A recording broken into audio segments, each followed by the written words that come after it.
میری شادی کی تاریخ رکھ دی گئی اور میں بہت گھبرائی ہوئی تھی، کیونکہ تایا لوگ گاؤں میں ہی رہتے تھے، ان کا مستقل قیام گاؤں میں ہی تھا، ان کے دونوں بیٹے زمینیں سنبھالتے تھے۔ ابو کی جاب کی وجہ سے ہم شہر میں رہتے آئے تھے، جب گاؤں میں چھٹیوں میں جاتی تھی تب میرا دم گھٹنے لگتا تھا۔ اب تو میں شادی ہو کر جا رہی تھی، اب مجھے ہمیشہ گاؤں میں رہنا تھا، یہ سوچ ہی مجھے پریشان کر دیتی تھی، مگر میں نے سب اپنے رب پر چھوڑ دیا تھا۔ مگر نہ جانے کیوں جب سے میری شادی کی تاریخ پکی ہو گئی تھی، میری چھوٹی حص مجھے بول رہی تھی کچھ بہت برا ہونے والا ہے، مگر میں خود کو دلاسے دیتی اور اس بہت کو جھٹک دیتی تھی۔ امی کی خواہش تھی کہ دونوں بہنوں کی شادی ایک ساتھ کی جائے تاکہ ایک دوسرے کا سہارا بنے، مگر تایا نے کہا کہ ابھی سالار شادی نہیں کرنا چاہتا ہے، فی الحال صرف رمیز کی شادی کریں گے۔ یہ سن کر میں مزید اداس ہو گئی، جبکہ میری چھوٹی بہن مریم بہت خوش ہو گئی۔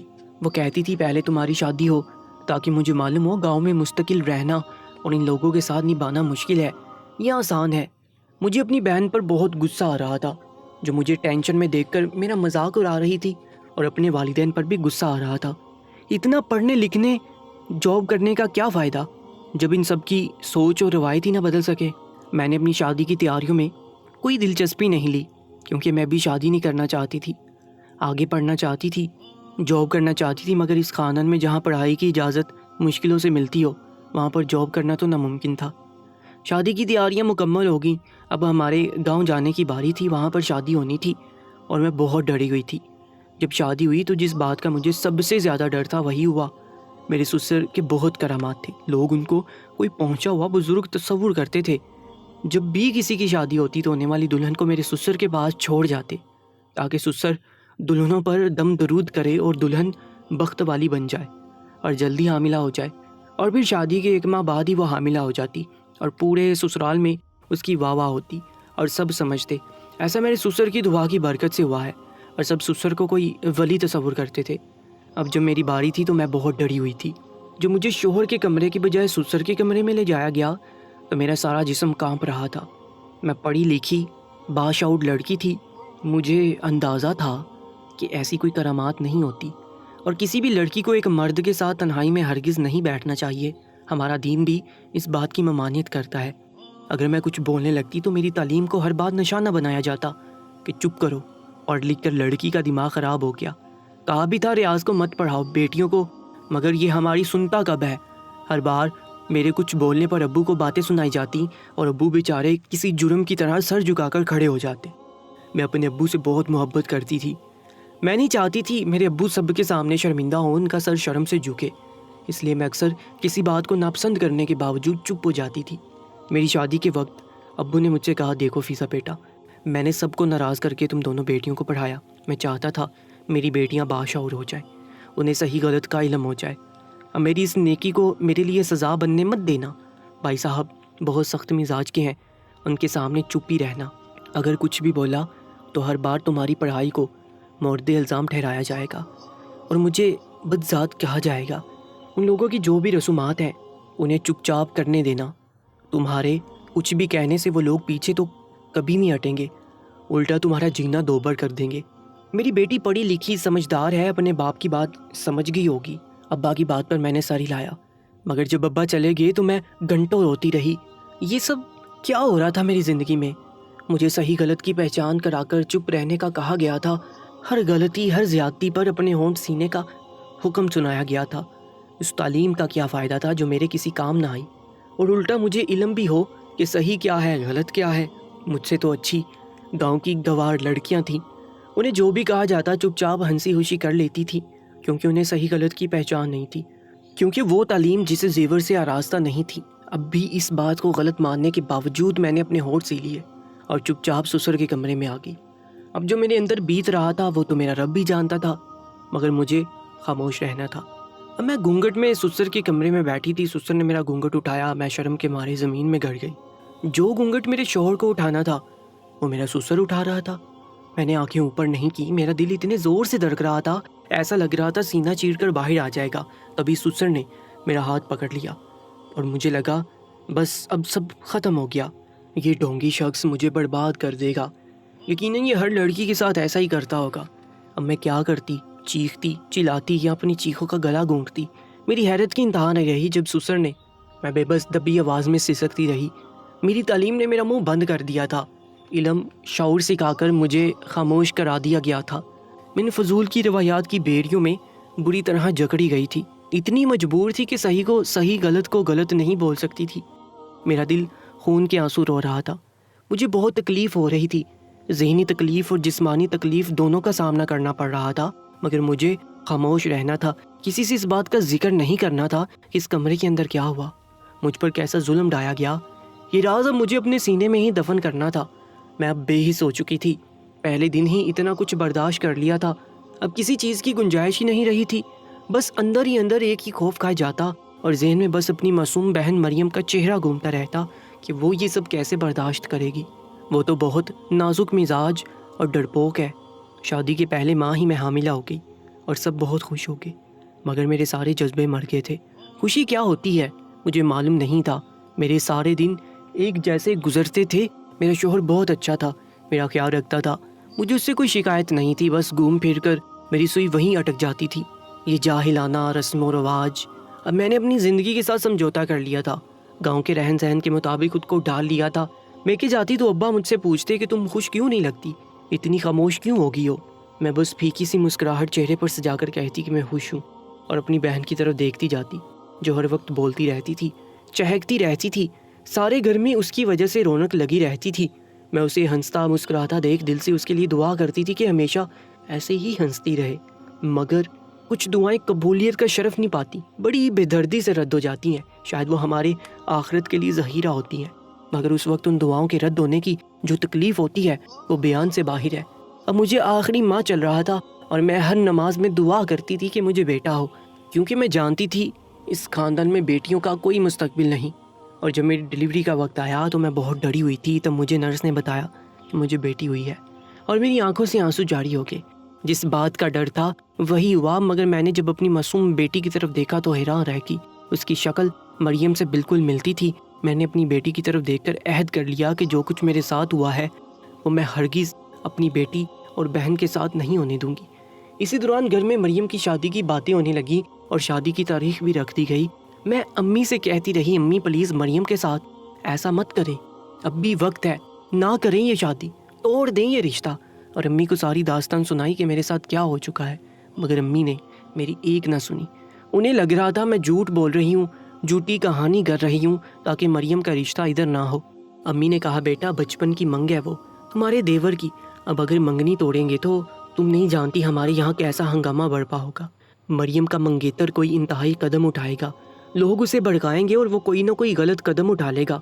تم نہیں جانتی یہ معاملے بہت نازک ہوتے ہیں۔ امی مجھے سمجھا رہی تھی، میں نے امی سے کہا امی بیٹیاں بھی تو نازک ہوتی ہیں۔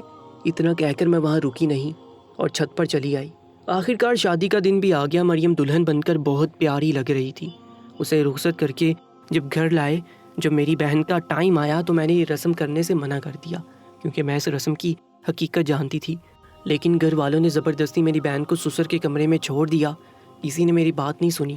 امی ابو مجھے آنکھیں دکھاتے رہے اور شوہر نے ڈانٹ کر چپ کروا دیا۔ میرا سسر ساری رات میری بہن کے ساتھ وہ کرتا رہا جو اس نے میرے ساتھ کیا تھا، جو شاید ہر لڑکی کے ساتھ کرتا ہوگا۔ کتنا تکلیف دہ مرحلہ تھا۔ میری معصوم بہن یہ سب کیسے برداشت کرتی رہی؟ اسے تو کانٹا بھی چبھتا تھا تو شور مچا دیتی تھی۔ ساری رات نہ جانے وہ کس حال میں رہی ہوگی۔ یہ سوچ کر میں ساری رات جاگتی رہی، جلے پیر کی بلی کی طرح سارے گھر میں چکر کاٹتی رہی۔ امی والے بھی آج یہیں رک گئے۔ ہمارا اپنا آبائی گھر بھی تایا کے گھر کے ساتھ جڑا ہوا تھا۔ اگلی صبح ہم پر ایسی قیامت ٹوٹی کہ بیان سے باہر تھا۔ جب بہت دیر ہوگی اور مریم کمرے سے باہر نہیں نکلی، سسر شرمندہ سے باہر آئے اور بولے کہ معلوم نہیں مریم کو کیا ہوا، بے ہوش ہو گئی ہے، کچھ بول نہیں رہی۔ سمندر کی طرف بھاگے، مریم پر پانی کے چھینٹے مارے تو مریم اٹھ کھڑی ہوئی، مگر اس کا انداز عجیب وحشی پن لیے ہوئے تھا۔ چیخ رہی تھی، چلا رہی تھی۔ میں نے کانچ اٹھا لیا اور بولی کوئی میرے پاس نہ آئے۔ امی ابو، میں، مریم کا شوہر، سب اسے سمجھاتے رہے، مگر مریم کسی کی کوئی بات نہیں سن رہی تھی۔ اس کی حالت دیوانی جیسی ہو رہی تھی اور تبھی وہ درام سے گر گئی۔ اس کے ہاتھ سے کانچ کا ٹکڑا گر گیا۔ مریم پھر سے بے ہوش ہو گئی تھی۔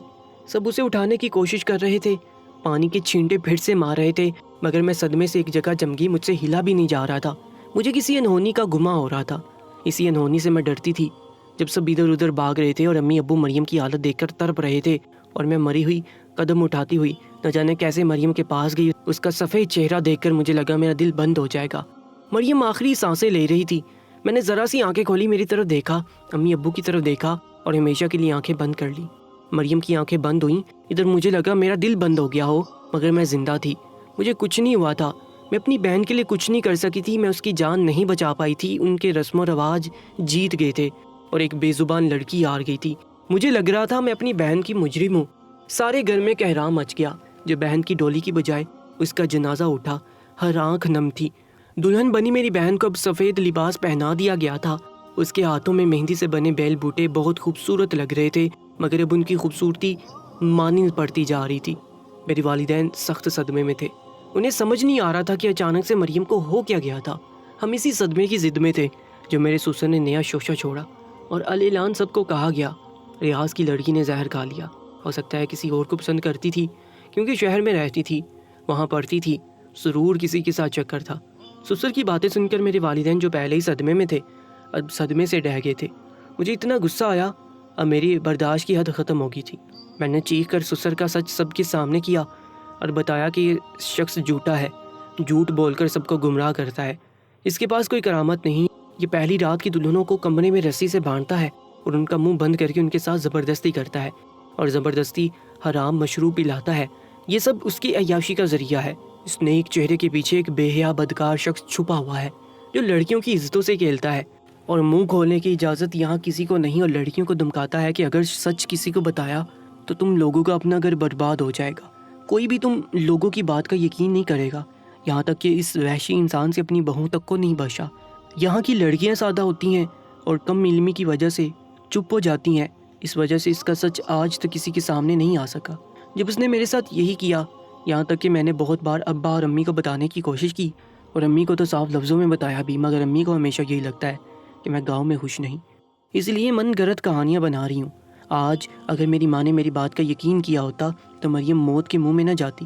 اب سب ختم ہو گیا، سب تباہ ہو گیا، اگر اب بھی ساری لڑکیاں گواہی دیں کہ ان کے ساتھ یہ شخص کیا ظلم کر چکا ہے تو آئندہ کوئی لڑکی اس کے ظلم کا نشانہ نہ بنے اور کوئی مریم نہ ماری جائے۔ سب مرد عورتیں ہکا بکا کھڑی میری باتیں سنتے جا رہے تھے۔ کچھ لوگوں کے چہروں پر حیرانگی تو کچھ لوگوں کے چہرے پر غصے کے تاثرات تھے۔ اسی وقت میرا شوہر آگے بڑھا اور مجھے ہاتھ سے پکڑ کر گھسیٹتا لے جانے لگا اور بولتا جا رہا تھا، تمہاری ہمت کیسے ہوئی میرے فرشتے جیسے باپ پر اتنی گھٹیا الزام لگانے کی۔ میرا شوہر مجھے گھسیٹ رہا تھا جب ایک لڑکی آگے بڑھی اور اس نے چیخ کر کہا، یہ سچ بول رہی ہے، یہ شخص بہت برا ہے۔ فضا نے جو کہا ایک ایک لفظ سچ ہے۔ تبھی سب لڑکیاں یک زبان ہو کر بولنے لگی اور میں حیرت سے سب کی طرف دیکھ رہی تھی۔ میرے ایک بار بولنے پر سب کو ہمت آ گئی تھی۔ یہ سب مریم کا انجام دیکھ کر دہل گئے تھے اور ہمت کی تھی۔ سب کی گواہی ملنے پر اب شک کی کوئی گنجائش نہیں رہی تھی۔ اس گھٹیا انسان کے چہرے سے نقاب گر گیا تھا، اس کا مکروہ چہرہ سب کے سامنے آ گیا تھا۔ تب سب لوگ غصے سے پاگل ہو گئے۔ سب لڑکیوں کے شوہروں نے اور بڑے بزرگوں نے میرے سسر پر حملہ کیا اور اسے بے دردی سے مارنے لگے۔ تبھی کسی نے علاقے کی پولیس کو اطلاع دے کر بلایا اور پولیس کو ساری حقیقت بتائی گئی اور کسی دوسرے ثبوت کی ضرورت نہیں تھی۔ جب مریم کی لاش سامنے پڑی تھی، پولیس نے میرے سسر کو پکڑا، اپنے ساتھ لے گئی۔ سب شوق کی کیفیت میں تھے۔ میرے ماں باپ کو بار بار غشی کے دورے پڑ رہے تھے۔ میرا چھوٹا بھائی ایک کونے میں بیٹھ کر سسک رہا تھا اور میرے اندر عجیب جنگ بڑھپا تھی۔ دل کر رہا تھا سب تہس نہس کر دوں، ساری دنیا کو آگ لگا دوں۔ سچ تو یہ ہے کہ آج مجھے میرے ماں باپ پر کوئی ترس نہیں آ رہا تھا۔ ان کو تو بس بیٹیوں کی شادی کرنی تھی، انہیں رخصت کر کے اپنا فرض پورا کرنا تھا۔ ان کو اس بات سے مطلب نہیں تھا کہ آگے بیٹیوں کے ساتھ کیا ہو رہا ہے۔ یہ لوگ تو پڑھے لکھے تھے، کیا یہ نہیں جانتے تھے کہ ایک اکیلی لڑکی کو ساری رات غیر مرد کے ساتھ اکیلے کمرے میں بند کیا جائے تو ان کے ساتھ یہی ہوگا نا؟ ہاں، اتفاق سے ایک دو لڑکیاں پہلے ماں ہی امید سے ہوگی، کیونکہ چھوٹی عمر میں لڑکیوں کی شادی ہوتی ہے، کوئی مسئلہ نہیں ہوتا، تو لڑکیاں جلدی امید سے ہو جاتی تھی۔ خود ہی سے یہ فرض کر لیا گیا کہ اس میں میرے سسر کی کوئی کرامت ہے۔ اب میرا سسر جیل کی سلاخوں کے پیچھے تھا، کوئی بھی اس سے ملنے نہیں جاتا تھا۔ سسر کی اولاد بھی باپ کی اس حرکت سے شرمندہ تھی اور لوگوں کو منہ دکھانے کے قابل نہیں رہے تھے، اس لیے سب بیچ باچ کر شہر شفٹ ہو گئے تھے۔ میرا شوہر مجھ سے معافی مانگتا تھا اور اپنی بیٹی کی مستقبل سے ڈرتا تھا۔ اپنی بیٹی کو اچھا ماحول دینے کے لیے اس نے شہر میں گھر لے لیا اور شہر میں ہی کاروبار شروع کیا۔ میرے والدین مریم کے غم میں اندر ہی اندر گھلتے رہے اور مجھ سے بولتے تھے کہ ہم اپنی دونوں بیٹیوں کے مجرم ہیں۔ میری ماں مریم کا غم لے کر اس دنیا سے چلی گئی اور میں اندر ہی اندر یہ غم لیے زندگی کے جمیلوں میں الجھ گئی، مگر آج بھی یہ غم تازہ ہے اور مریم کا معصوم چہرہ میری آنکھوں کے گرد گھومتا ہے۔ جب جب اپنی بیٹی کو دیکھتی ہوں مریم یاد آتی ہے۔ بلا شبہ وہ بالکل مریم جیسی دیکھتی ہے، بس ہر وقت دعا کرتی ہوں اس کے نصیب مریم جیسے نہ ہوں۔ میری ان ماں باپ سے التجا ہے، خدا را اپنی بیٹیوں پر رحم کریں، دیکھ بھال کر کے انہیں رخصت کریں۔ کچھ والدین اپنی بیٹیوں کو بھیڑ بکری کی طرح رخصت کر دیتے ہیں اور بعد میں بیٹیوں کا ایسا انجام ہوتا ہے۔ ان فضول کے رسم و رواج روایت کی بھینٹ معصوم لڑکیاں چڑھ جاتی ہیں اور اپنی زندگی سے ہاتھ دھو بیٹھتی ہیں۔ کیا کبھی ان بے جا رسموں کی روک تھام کے لیے کوئی قانون نافذ کیا جائے گا؟ شاید ایسا قانون کبھی نہیں بنے، اگر بن بھی جائے تو کوئی بھی اس کے مطابق نہیں چلے گا۔ بس اللہ تعالیٰ سے دعا ہے سب لڑکیوں کے نصیب اچھے کرے، انہیں ہوس پرست شیطان صفت انسانوں کے شر سے محفوظ رکھے۔ کامنٹ سیکشن میں آمین ضرور لکھیے گا، اور ایسی ہی سچی اور سبق آموز کہانیوں کے لیے ہمارے یوٹیوب چینل کو سبسکرائب کرنا مت بھولیے گا۔ اپنا بہت زیادہ خیال رکھا کریں۔ اللہ نگہبان۔